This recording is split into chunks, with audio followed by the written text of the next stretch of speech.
Coming up on today's show, we're going to look at what Arthur Blank had to say about his starting quarterback, Desmond Ridder. Plus, we have 5 players for you guys to watch for with the pads coming on at Flowery Branch, and then some great workouts that I want to share with everyone. Not workouts to do at home, but Falcons players working out that might be of interest to you because they could sign some of these players.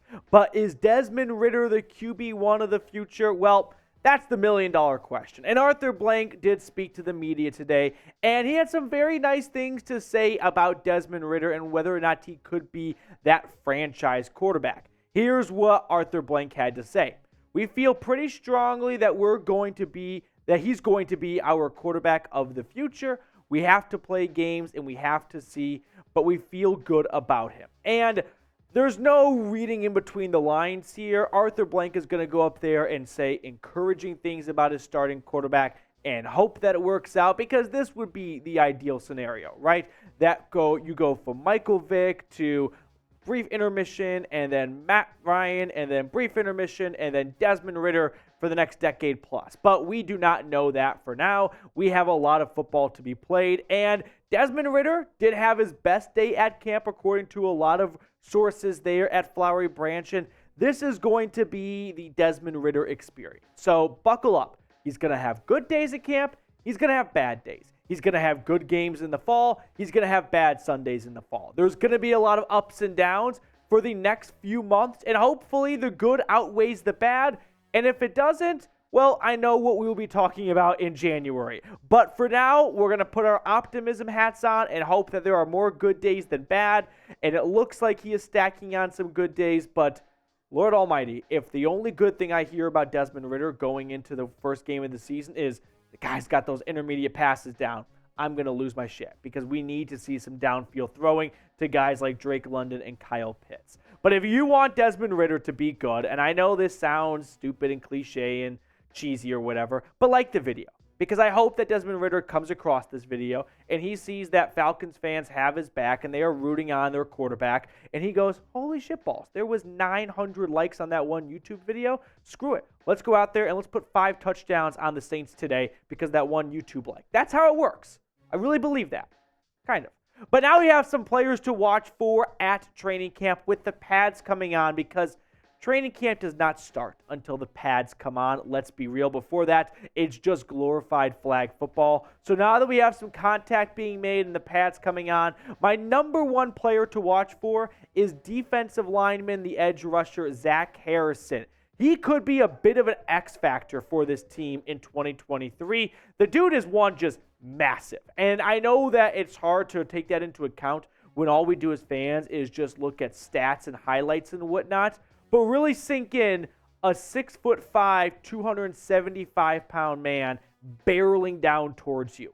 That is a hard thing to stop. So if he can put that type of size and that bendiness into actual production, and the former third-round pick can put up 5-6 sacks in his first season, I'll be very excited as to what he can do for this team in the next years to come, right? When the pads were off, we didn't get to see a whole lot of Zach Harrison, but now that the pads are on, we're really going to get a good idea as to what kind of impact he will have this first year, because let's be honest, it's not really tough ice to break through for Zach Harrison, right? It's not like Bud Dupree or Lorenzo Carter are 2 Pro Bowl edge rushers that are going to be on the field nonstop. No, if Zach Harrison starts to ball out, there are snaps to be had, and there's an opportunity for him to rise up the depth chart. No pun intended. All right, my second player to watch for is Matthew Bergeron. Speaking of rookies, we're going to get to some vets as well, but these 2 rookies definitely have a good opportunity in the next week or so to excel and rise up the depth chart once again. Because with Matt Hennessy out for a little bit, Bergeron could take control and take that left guard spot and never give it back. So Matt Hennessy, the current starting left guard, is nicked up a little bit. He's going to miss the next few practices. And this is Bergeron's chance to step on in, which he has done with the first team offense, and show Arthur Smith, I'm your starting left guard. Don't go back. Don't go back to the last guy. proceed forward with me. That was the plan all along when you moved up to draft me in the second round. And this could be a top 5 offensive line in football if Bergeron is the real deal, or at least doesn't hold back this team, hold back this offensive line unit in his first year.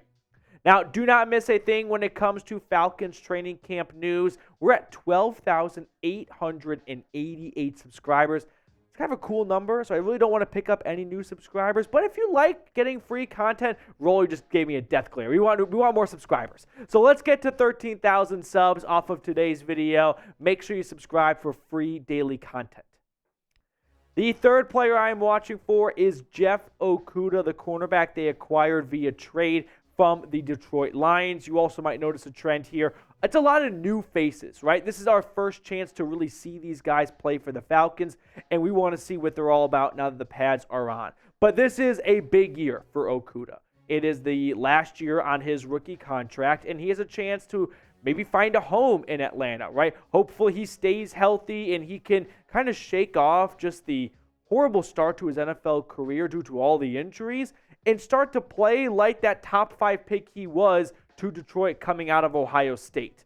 His career PFF grades, 51.6 overall, not good. Coverage is worse, 46.1. Solid against the run, really good tackler. I mean, incredible athlete. It just does not come around every year in the draft. Okudah has been a big-time matchup for Matt Collins so far at camp, and if Matt Collins is watching this right now, I don't think I ever want to share my address with you, because after seeing what you looked like in highlights and preseason or training camp highlights and whatnot, and the things I said or may have said about the wide receiver room over the summer, yeah, Matt Collins is definitely out to prove me wrong. He has been a beast so far at training camp, and Jeff Okudah has had his hands full, but that has made for a really fun matchup. And now that the pads are coming on and Jeff Okudah can bring some of that physicality to Matt Collins, it'll be very fun to see. What's also really fun is getting some new Falcon swag, kind of, redoing that wardrobe a little bit. And you can get the 2023 Falcons sideline hats. There's a whole bunch of them. I like some more than others. So if you see one hat that you like, whether it's a flat brim or whether it's a regular ball cap, make sure you get it today, chatsports.com/Falcons hats. The link is in the comments and the description of today's video. So rock the exact same hats the Falcons will be wearing all year long by clicking our exclusive link. Fourth player I am looking for, and the first incumbent on this roster, is Kyle Pitts.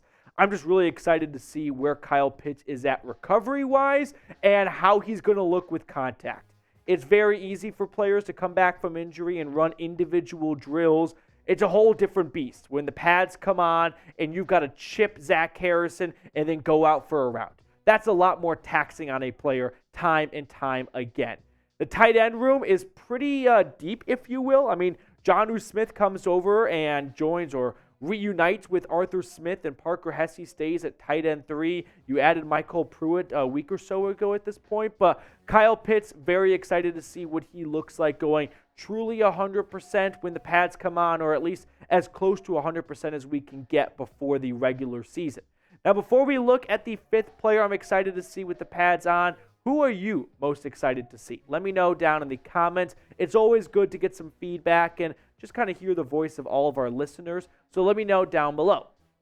Fifth player I'm excited to see is Troy Andersen. The guy was born to be a linebacker. I mean, there are very few people who have this big of a neck and do not play in the NFL. And Troy Andersen was born to be a starting linebacker in the National Football League. And I'm excited to see how he does in his first season as a starter. When Atlanta made this selection in the draft 2 years ago now, very excited about the pick, was very upbeat about it, and now we're seeing it kind of pay off after a solid rookie year, but albeit just a rookie year with, lots of growing pains and mistakes and errors to be made, but now he looks a lot more polished.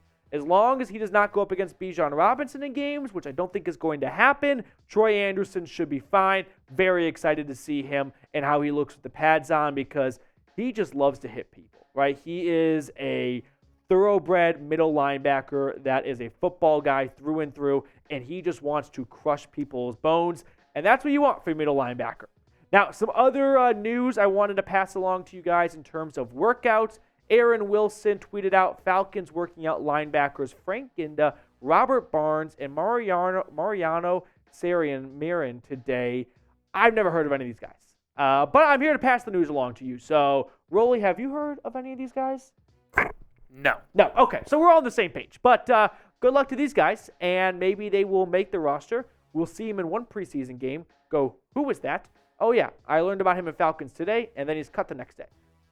Okay. Now let's get to the exciting stuff here. Because Rolly is back after a one-day absence. He had the Monday off. But we do have a fun draft to get to today. The score is 9-7 me. And today's draft is college mascots. Now, specifically, not the nickname. So, for example, not Georgia Bulldogs, but Okudah, right? The actual physical mascot. And that, well, Rolly, leads us to our 1-1. And you know I had to select the best mascot there is. Okudah the Bulldog. His little face is just so nice, but he can be mean at sometimes too. I love when CBS flashes down to Okudah on a nice little Saturday noon game on CBS. Yeah, CBS 325, mister. But the Tennessee Volunteer in me is not going to rebuttal that. Number 2, my first selection, I wanted Ralphie the Buffalo. There's no better entrance in college football than in Boulder when they bring out this 4,000-pound buffalo across the field. It's a no-brainer.